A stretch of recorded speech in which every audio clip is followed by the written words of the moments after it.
La rédaction de stratégie, peut-être que nous sommes doutés qu'on n'allait pas nous donner de chiffres et d'exemples aujourd'hui.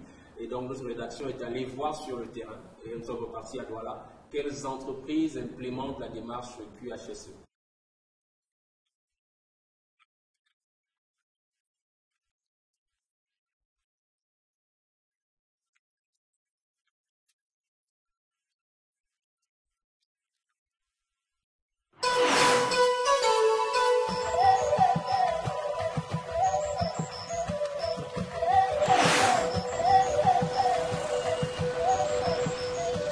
Ici, une intervention des équipes Eneo au quartier Brazzaville à Douala.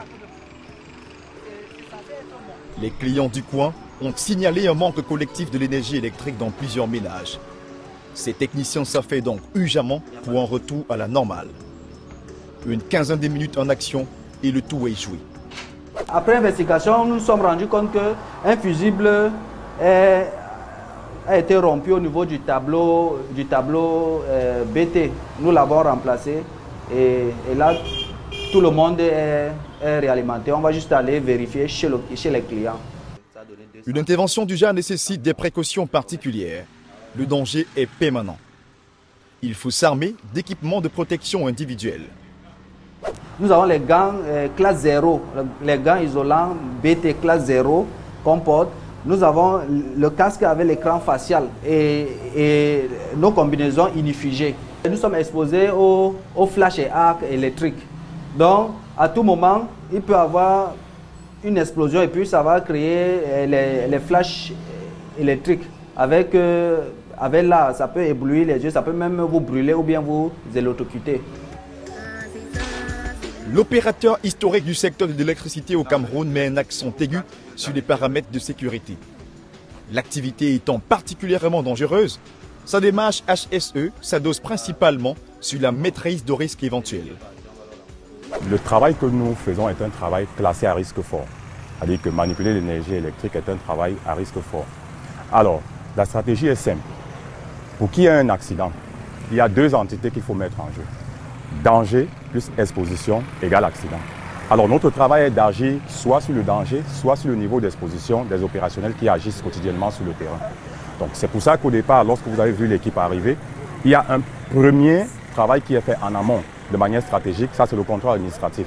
Donc ils font ce qu'on appelle un exercice qu'on appelle une analyse des risques liés au travail qu'ils auront à faire. Parce que lorsqu'ils arrivent, ils découpent le travail en étapes. À chaque étape, ils identifient les dangers et les risques associés à ces étapes-là. Et puis, l'objectif est donc de trouver la mesure préventive pour contrôler le risque auquel ils seront exposés pendant qu'ils vont intervenir. Alors, passé ça, ils font ce petit briefing-là pour faire la définition des rôles et responsabilités. Et sous le feu de l'action, il y a une autre stratégie qui est complétée par la protection individuelle ou la protection collective. Léopold Abon est le coordonnateur hygiène, sécurité et environnement à la direction régionale littorale. Il porte au quotidien la bonne pratique HSE auprès des équipes.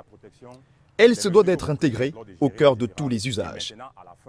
Il y a toute une entité, il y a toute une direction qui s'occupe du volet QHSE, qui développe les stratégies, qui impulse la stratégie sur le plan HSE.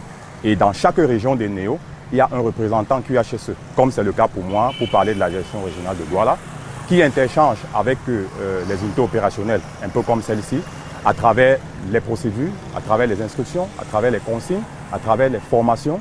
Et la stratégie mère même est l'intégration de toute la stratégie sécurité dans les opérations pour que quotidiennement, pendant qu'ils travaillent, pendant qu'ils exécutent, ils intègrent le volet QHSE pour gérer les risques inhérents à leurs activités.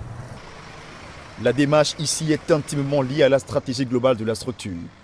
On en veut pour preuve le lien direct entre la direction adjointe sécurité et environnement et la direction générale.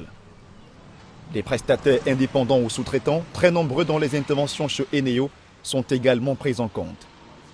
Ces sous-traitants-là, pour parler de manière globale, il y a un processus qu'on appelle le processus de préqualification HSE, qui est un processus par lequel chaque entreprise passe et doit se conformer pour pouvoir travailler pour nous. Et c'est un processus qu'ils subissent chaque 1 an. C'est-à-dire qu'à la fin d'une année, il est caduc. Il faut repasser par le même processus parce qu'on doit s'assurer que de manière permanente, les entreprises respectent ces exigences-là. Le courant passe pour le mieux dans le circuit HSE ici. Et voici une idée des résultats obtenus. Depuis le début de cette année par exemple, on dénombre un accident avec arrêt de travail pour la direction de Douala, 2 accidents avec arrêt de travail pour ce qui est de l'ensemble de l'entreprise.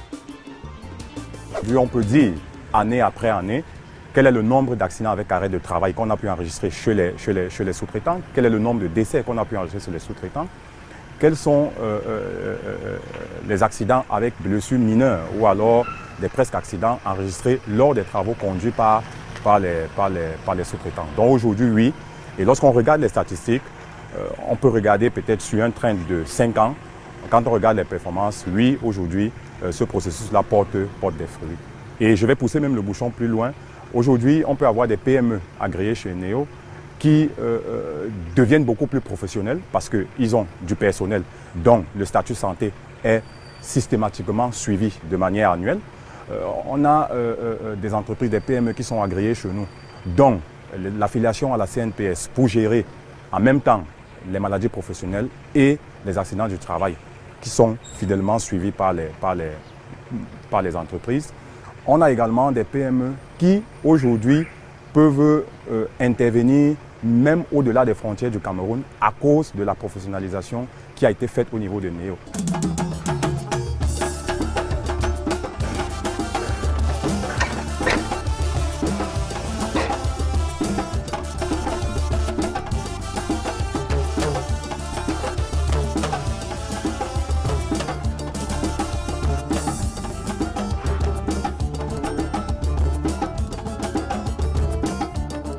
Le rituel est le même chaque matin.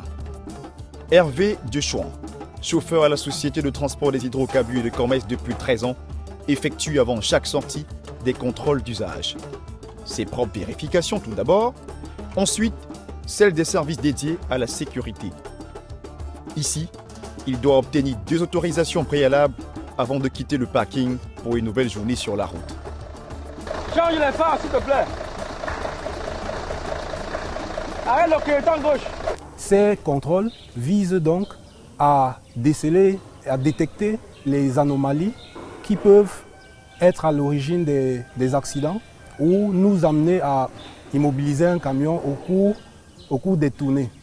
Et en dehors des activités de contrôle avant départ des camions, nous avons également les contrôles systématiques.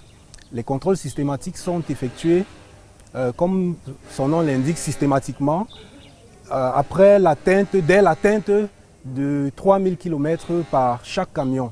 À ce moment, avec une fiche, une checklist plus étoffée, donc, qui nous permet d'avoir une vue synoptique du camion. Le contrôle systématique avant chaque départ ou chargement fait donc partie intégrante de la démarche QHSE dans cette entreprise. Voici Emeric Tientu, responsable HSEQ chez STIC. Il est chargé de la mise en œuvre de la démarche dans cette entreprise de transport des hydrocarbures, dont les principaux clients sont MRS et Total Cameroun. Notre QHSE est basé sur la démarche PDCA, donc la route de Deming. Nous commençons par planifier, c'est-à-dire que dès le départ, nous avons fait un diagnostic complet de la situation avec compte tenu des constats que nous avons faits. Parce qu'avant, nous n'étions pas dans la démarche. Et n'étant pas dans la démarche, nous avons vu beaucoup d'incidents qui sont produits, beaucoup de manques à gagner, beaucoup de pertes de temps et beaucoup d'insatisfaction de nos clients. Dû au fait, par exemple, qu'un véhicule pouvait faire une semaine dans notre base alors qu'il aurait dû faire seulement 2 heures. Donc ces constats nous ont poussé à engager un diagnostic qualité qui a permis de voir quelles sont nos forces et quelles sont nos faiblesses, quelles sont les menaces en présence. Nous avons identifié les faiblesses et les menaces prioritaires sur lesquelles nous devons commencer à travailler. Donc dès que nous avons fini de planifier et que la direction a fixé la politique qualité avec des objectifs à atteindre, nous avons déroulé la partie d'où toutes les procédures ont été mises en place dans le plan. Maintenant, nous exécutons tout ce qui a été fait.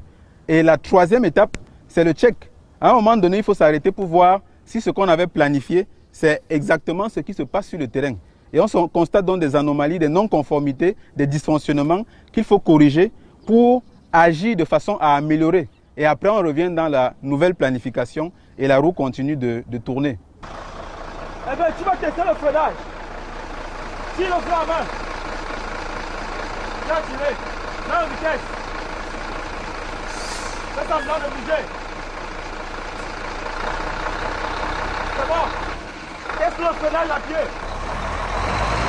Allez. Bon. La prévention des risques éventuels est un facteur important.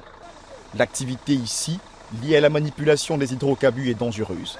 Le résultat du diagnostic est connu.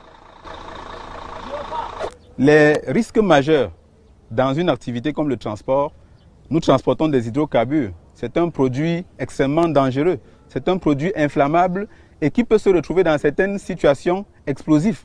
C'est-à-dire que le super, quand il est dans certaines conditions, il constitue un environnement explosible.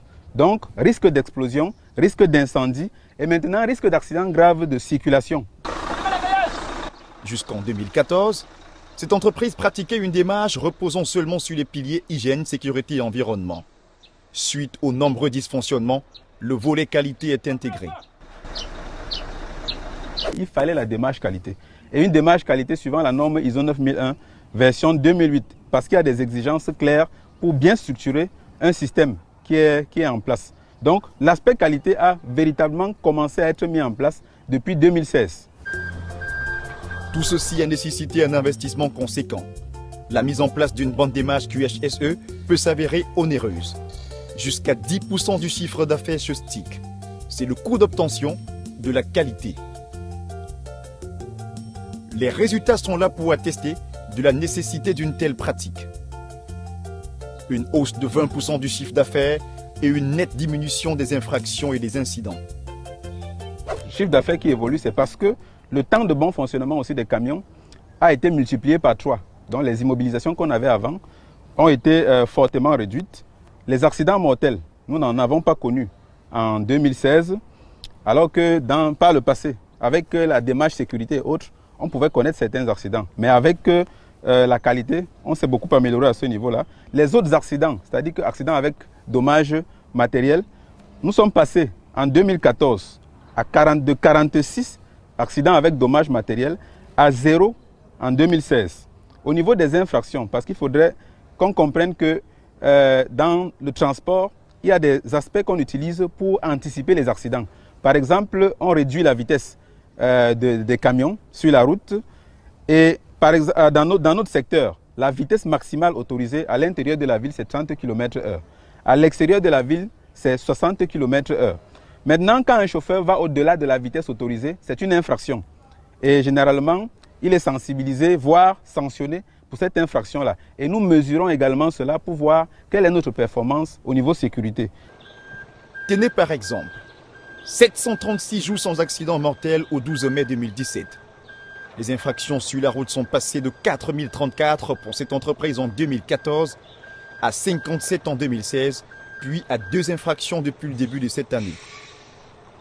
Autre chose qui est très important, un autre critère, c'est les rejets au niveau du dépôt SCDP. Parce que quand le camion est sorti d'ici, après le contrôle avant départ, on le contrôle encore au dépôt. Et quand il y a des rejets, c'est une contre-performance pour nous. Nous sommes passés à 15% en 2014 de taux de rejet à 0,5% en 2016.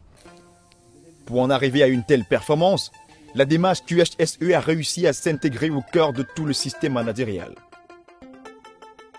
Lors du recrutement, nous nous assurons que le candidat a des compétences requises et qu'il est apte à occuper le poste et qu'il est intègre.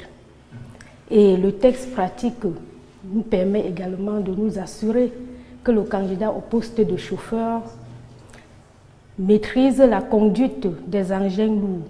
Ce texte est également complété par l'expertise d'une auto-école de renommée au Cameroun. Nous avons établi des moyens humains, matériels et financiers. Bon, au début, c'était un peu difficile, mais par la suite, nous avons pris une bonne résolution. On s'est rendu compte qu'au bout de l'effort, il y aura la performance opérationnelle et la satisfaction de nos clients, qui est notre priorité. Mets le feu, stop!